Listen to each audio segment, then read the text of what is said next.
Motion at the front desk drew his eyes away from the bunny in front of him. A regular patron whose name he couldn't remember, but really should, was just coming in and shaking off a ton of snow from her coat and stomping her boots. The bunny cleared her throat. "What do you think? Feel like coming over for a bath and wine? I can massage out the aches from your workout." He pinned his gaze back on the woman in front of him, careful not to let his distaste for her come out on his face or in his tone. "Thanks so much for the offer, but I need to get home. I have my kids tonight." No, he didn't, but she didn't need to know that. Finding out he had 2 kids usually scared the majority of the bunnies away.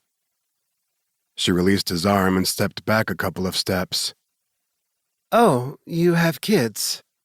Ah, there it is. That's right, little bunny. Hop away now that you know I come with baggage. He wiped his brow with his towel. 2, a girl and a boy, 8 and 10. Her smile was forced, almost grim. "How sweet." Not into single dads there, little bunny? She blinked her thick lashes, revealing what he knew to be the smoky eye effect with her shadow. Seemed a bit over the top for the gym, but whatever. His ex had been big into the smoky eye. Once she'd figured out how to do it, that is. For the first bit, Lonnie would come out of the bathroom looking like she'd just been punched in both eyes. Zach would laugh, Lonnie would pout, and then head back in and try again. Eventually, she figured it out, though he always preferred most women, with subtle eye makeup rather than dramatic. He didn't begrudge a woman who wore makeup, got her nails done, took care of herself. Not in the least. He liked when a woman knew how to put herself together and dress up, but also wasn't afraid to go out in public looking like a hot mess because she just killed it at the gym.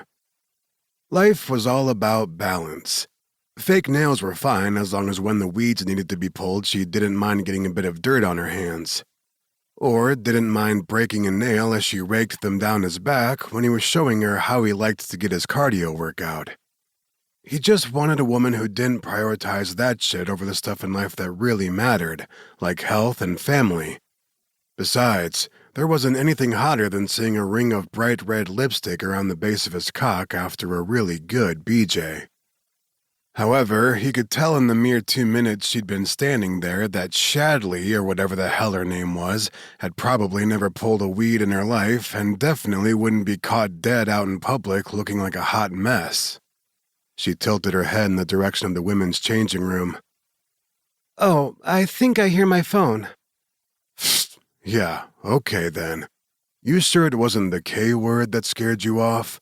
Kids, nearly as terrifying as the word prenup. And he would never, ever get married again without one that was ironclad. Shadley cleared her throat, then cupped her hand to her ear.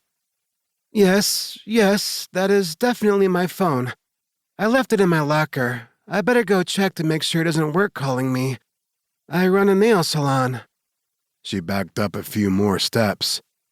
"Nice to meet you." He put his earbud back in and reclined down to the bench again. "Yeah, you too." She was gone in a flash, leaving Zach chuckling to himself as he picked up the dumbbells again and resumed his pec fly reps. Yeah, he could get any piece of tail he wanted, but he didn't want any. Not right now, not for a long time. Lonnie had burned him bad, and she continued to make his life hell with the way she used their children as pawns in her manipulation and games. She was a liar, too, always with a new scheme up her sleeves, always with a new ploy. Her boyfriend was a liar, too. Zach fucking hated liars. If he ever found a good woman again, he'd state right off the bat that if she lied to him, they'd be done. No second chances, no do-overs. Liars were the scum of the earth, and no way in hell would he have them in his or his kids' lives ever again. Aurora Stratford nearly face-planted into the garland and holly-adorned front desk as she shook her coat and stomped her boots. The temperature in her cheeks was that of a volcano, but her heart was on the verge of shattering. Why? Because he was talking to Shadley. Zach. He was talking to